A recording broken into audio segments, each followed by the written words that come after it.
Currently India में smartphone के करीब 1000 प्लस मॉडल्स अवेलेबल है, जिसमें 50 प्लस ऐसे मॉडल्स हैं जो कि ज़्यादा पॉपुलर है।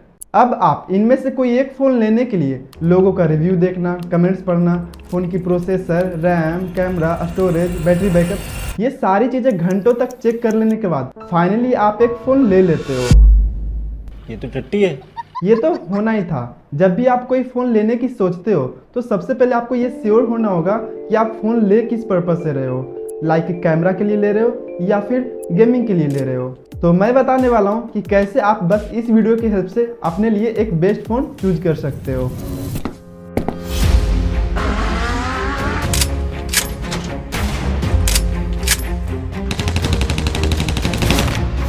तो एक अच्छा फ़ोन बाय करने के लिए आपको ये मिस्टेक्स नहीं करनी है जो कि मोस्टली लोग करते हैं।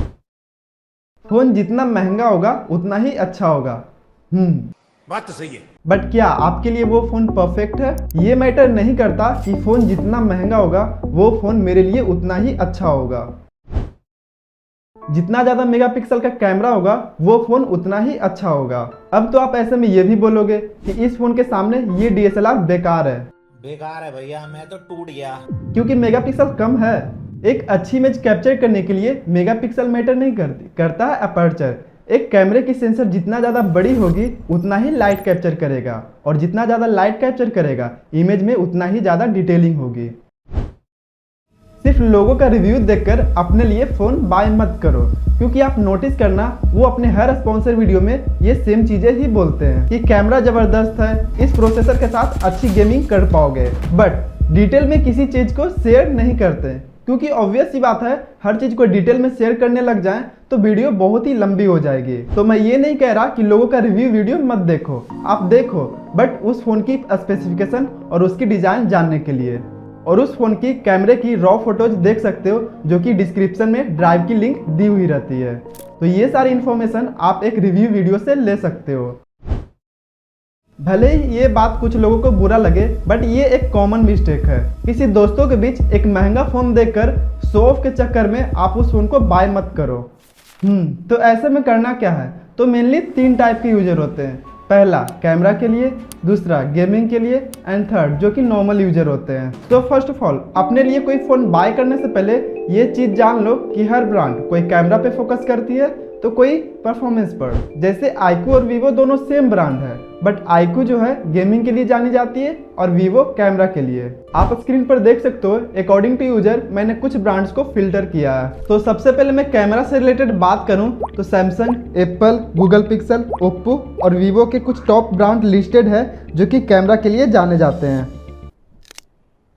अब मैं इसकी और डिटेल में जाऊं तो ओप्पो फ़ोन की बात करूं तो इसकी A और F सीरीज नॉर्मल यूजर के लिए सही है। रेनो सीरीज जो कि A और F सीरीज से बेटर होता है, और X सीरीज जो कि सबसे बेस्ट होता है।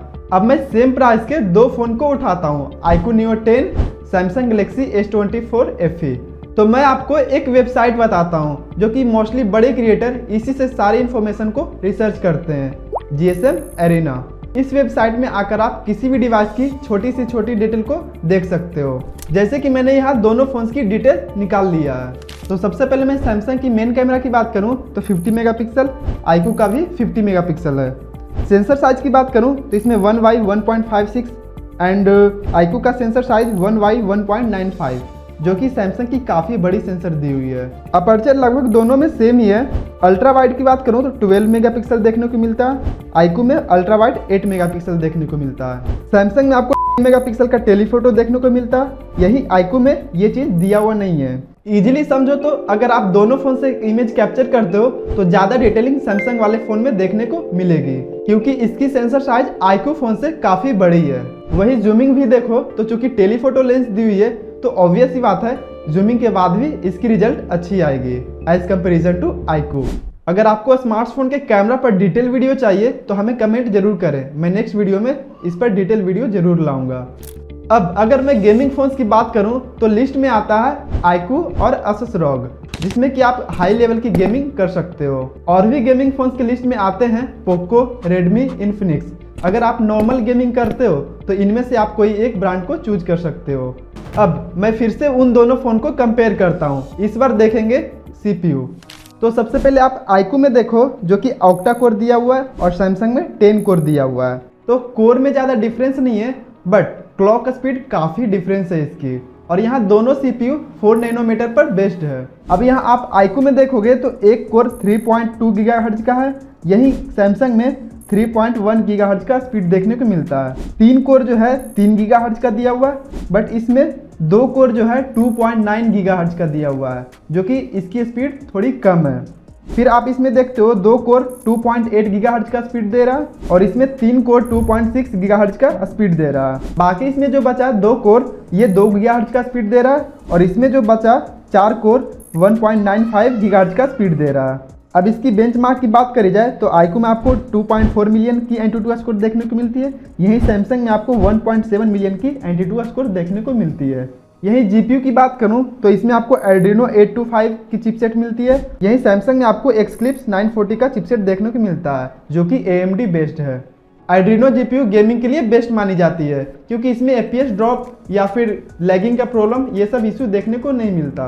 एक गेमिंग फ़ोन के लिए जितना ज़रूरी CPU है उतना ही GPU, क्योंकि आपका ग्राफिक्स ही अच्छा नहीं होगा तो आप गेमिंग ही अच्छा नहीं कर पाओगे। तो जब भी आप कोई गेमिंग फ़ोन लो तो उसकी GPU, CPU, benchmark, clock speed और कितनी NM पे बेस्ड है ये सारी चीज़ें चेक कर लो। फ़ोन की डिस्प्ले भी बहुत ही ज़्यादा मैटर करती है कि वो आपको कितना रिफ्रेश रेट का विजुअल शो कर रहा है। अब कुछ यूजर ऐसे भी होते हैं जो कि ना ज़्यादा गेमिंग करते हैं ना ही कैमरा यूज करते हैं, तो उनके लिए OnePlus और Realme की फ़ोन बेटर रहेगी क्योंकि ये जो ब्रांड है बैलेंस्ड है। इसमें आप थोड़ी बहुत गेमिंग भी कर सकते हो और कैमरा भी यूज कर सकते हो। बट अगर आप प्रॉपर गेमिंग या फिर कैमरा के लिए फ़ोन लेना चाहते हो तो Realme और OnePlus मैं सजेस्ट नहीं करना चाहूँगा क्योंकि इनमें आपको उन सभी फ़ोन जैसे बेटर परफॉर्मेंस नहीं मिलेगी। अब आप ये सारी इन्फॉर्मेशन की हेल्प से अपने लिए एक बेस्ट और बजट फ़ोन चूज कर सकते हो। तो फ्रेंड्स, आपको आज की वीडियो इन्फॉर्मेटिव लगी हो तो एक लाइक ज़रूर करें और ऐसे ही और वीडियो के लिए इस चैनल को सब्सक्राइब जरूर करना। तो बस आज के लिए इतना ही, मिलते हैं नेक्स्ट वीडियो में।